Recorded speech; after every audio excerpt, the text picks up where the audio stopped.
Yeah, it's an exciting morning and some great surfing that we saw in that first heat. Plenty of opportunities, Pete. Yeah, there is. And this is a great matchup between these two in the first time ever in the round of 16. Sally Fitzgibbons and Steph Gilmore. Can't wait. 20th time that they have matched up within their career. As we take a look at opening wave from the Giroa local in Sally Fitzgibbons. Couple nice snaps off her backhand. Comes in as just a 3.0, but gets the scoreboard started. Yeah, most likely won't be keeping that score at the end of this one, but good surfing. Again, very quick in transition, which is what we expect from her. It must be a tough choice today, where to surf. Up and down the beach, I've seen so many. There's 3 different peaks here to choose from. And with priority, Steph Gilmore has a look at the left. Nice deep takeoff and bottom turn to start things off with. Little mid-face cut back into the foam. And puts on a powerful finish. She'll lose control at the end. Solid size wave as she was dropping into that peak. And with a cut line, too, which has never been in their careers before. Exactly. The women have never had a cut, a mid-season cut, in professional surfing. As we see Sally Fitzgibbons fly up into the lip on that first big turn, out onto the face for the second one, and she's now teeing up the finish, stomping that back foot, and she's going to make sure to ride out of that. Is that a ride out, Strider? Strider? Yeah, you know what? They'll just give it to her. She tried to hit it before it finishes. So watch this first turns the money. Belted Bango, right? She hits it nice and clean, comes down, set up, snap. But right here, she goes up a little early instead of hitting that oncoming section so that she could get out in front of it in time to try and ride out of it. So I do believe that they're going to let her, give that to her as a completion. I like the first turn, though. Beautiful, up into the lip, finds, the vertical part of the wave, and that's what the judges are going to really like. Yeah, and she did pull that one off clean, belted that section. It was steep. Yeah, she did mistime that one here at the very finish. Rather than going all the way over to the section, probably would have helped her out. She's now chasing a 5.01. One big move. Beautiful backside hook. Carries the speed through the maneuver nicely. Would have loved to have seen her throw it back up there and pull it down, because then you would have changed that 4.67 into maybe a 6.67 and would have matched Sally Fitzgibbons. But that hack right there, very nicely done on the backhand from Steph. And I know Courtney definitely looking for some results here. Steph Gilmore now up and riding, driving off the bottom, up into the lip. And that wave just gets a little funny for her, but she keeps that flow into the second section, Strider. Okay, and then Steph Gilmore. Yeah, there's that split that Strider was talking about. Do you go low road or high road? That decision at that point, you just make it and deal with it.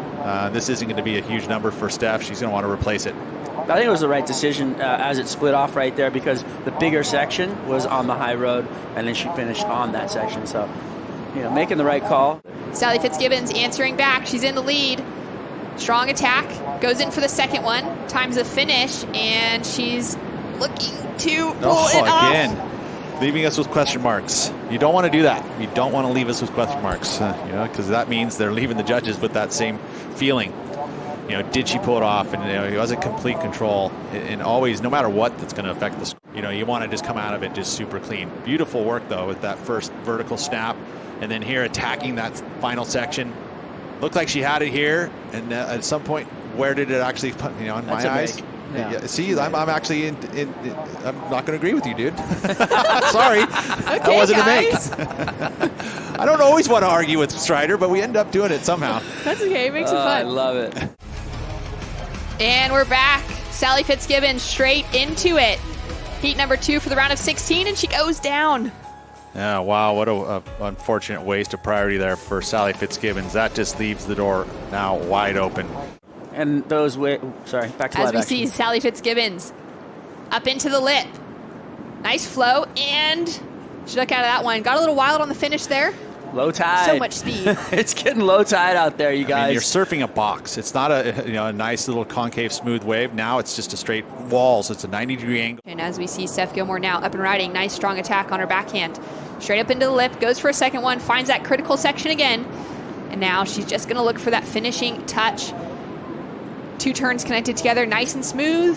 She's chasing a 5.61. Strider, thoughts? I thought that she rode that wave really well on the high road and tried to get to that section sooner. But look at that first turn, right up into the bowl, whips it back down soon enough so she can come up for that one. 2 great turns in succession. The judges do like the 2-turn combo, but that wasn't really considered that as that wave had another section on the end. Yeah, and there's another little swell on the way, so I feel like we're going to get a little pulse too that might fill in through the rest of the day and maybe even as soon as this morning. Oh, beautiful. And a beautiful cover-up for the stylish Steph Gilmore. Got to pull that off, Steph. Not going to happen, though. I mean, the barrel's pretty good, but would she disappear from view? I don't think so. She's the GOAT for the women, and Slater's the GOAT for the men section yesterday. So, you know.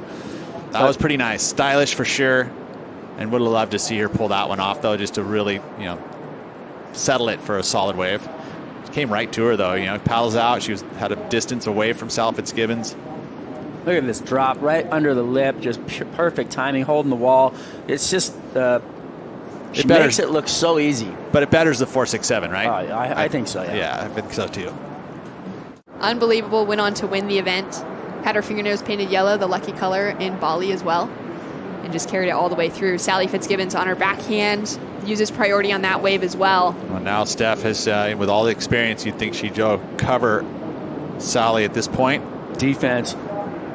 Well, in those matchups between the two, it looks like Steph Gilmore may get the better of Sally once again. Sally does, however, have the highest average heat score over Steph, both at Portugal and in their careers. Sally just second to Carissa Moore in the history of women's surfing on that side of things. She wants to paddle to Lisbon now. That was a tough loss. She's going to want to get out of the water. She's out of here. Tough loss for Sally Fitzgibbons. Steph Gilmore feeling relieved.